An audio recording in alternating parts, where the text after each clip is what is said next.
చపాతీ ఈజీగా మనం లేయర్గా చేసుకోవచ్చు. అది పెద్దగా ఫస్ట్ రోల్ చేసి ఇది పెద్దగా చేసుకోవాలి. పెద్ద చపాతీలా చేసుకోవాలి. మొత్తం డౌని చేసుకొని దానిపైన కొంచెం ఆయిల్ వేసుకోవాలి. ఇప్పుడు మొత్తం నేను 4 చపాతీ వేస్తున్నా. ఆ 4 చపాతీ పిండి మొత్తం ఇలా పెద్ద చపాతీలా చేసుకోవాలి.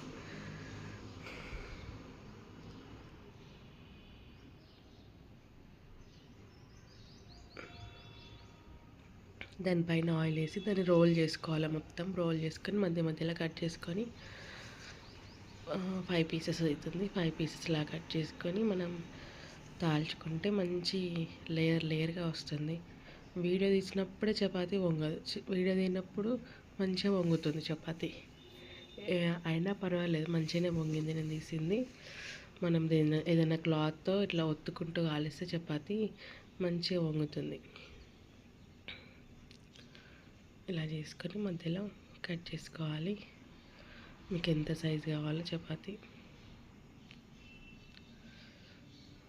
మంచిగా వస్తాయి చపాతీలు. ఎవరు చెప్పలేదు అనుకుంటా, ఈ ట్రిక్ బాగుంటుంది, ట్రై చేయండి. ప్రతి చపాతీకి మనం మడత రొట్టెలాగా ప్రతి దాన్ని మడిచి చేయాల్సిన అవసరం లేదు.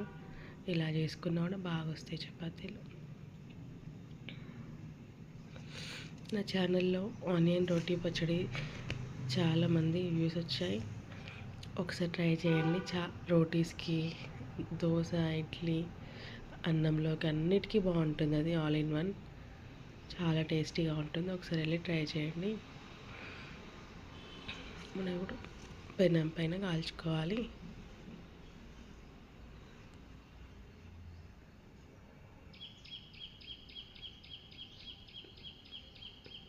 ఈ ప్రాసెస్ నచ్చితే ఒక లైక్ చేయండి.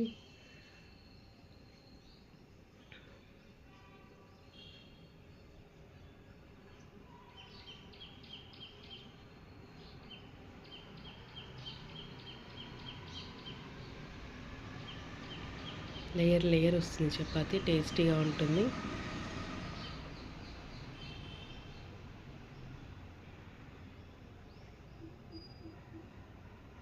ఇంకా బాగా పొంగుతుంది ఇది.